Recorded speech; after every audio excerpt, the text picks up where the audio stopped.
Hello, hello, j'espère que tu vas bien et que tu te portes bien. Bienvenue dans cette story sans compromis. Bienvenue dans la story sans compromis du mois de juin dans laquelle nous parlons des objectifs. Pourquoi nous parlons des objectifs? Alors, déjà, nous sommes au mois de juin. À la fin du mois de juin, ce sera la moitié de l'année. Donc, c'est très bien de pouvoir faire ça maintenant.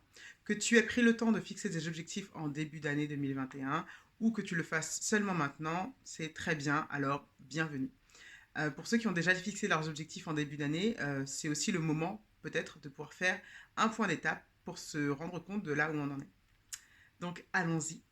La deuxième raison pour laquelle nous fixons aussi nos objectifs, c'est qu'il est bon de pouvoir avoir nos objectifs décrits concrètement quelque part pour ne pas se laisser trop distraire par les choses qui viendraient autour de nous et qui nous emmèneraient à nous éparpiller. Et également, lorsque des obstacles et des embûches vont arriver sur notre route, il faut qu'on puisse rester focus et qu'on puisse vraiment garder l'esprit clair pour pouvoir persévérer. Donc c'est voilà, pour ces raisons-là qu'il est important de fixer des objectifs.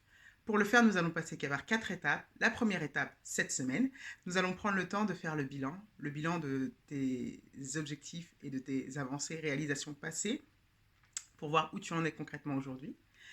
Deuxièmement, durant la deuxième semaine, nous allons prendre le temps de regarder de plus près tes rêves de grandeur, tes grandes ambitions. Troisièmement, durant la troisième semaine, nous allons prendre le temps de pouvoir tracer et fixer tes objectifs concrets. Et durant la quatrième semaine, ce que nous allons pouvoir faire, c'est que nous allons prendre le temps de morceler chacun de tes objectifs afin de pouvoir avoir des jalons et des actions concrètes à mener.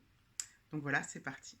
Pour faire ce bilan, nous avons déjà commencé hier, donc je t'invite à voir la vidéo si tu n'as pas vu et à télécharger ton workbook si tu ne l'as pas encore fait pour pouvoir écrire, notifier toutes tes réponses parce que ce serait dommage de faire ce travail mentalement et de ne pas l'écrire quelque part. Tu es d'accord avec moi? Donc je t'invite à télécharger le workbook si ce n'est pas encore fait sur le blog. Et donc pour continuer sur cette thématique du bilan, aujourd'hui la question que je te pose c'est quels sont les projets, quelles sont les réalisations que tu as commencé sans les finir. Quels sont les objectifs que tu as poursuivis, que tu as commencé à poursuivre et dont tu as arrêté de les poursuivre en cours de route. Pourquoi? Pourquoi tout simplement ça s'est passé comme ça? Et est-ce que ces réalisations, est-ce que ces projets comptent encore pour toi aujourd'hui?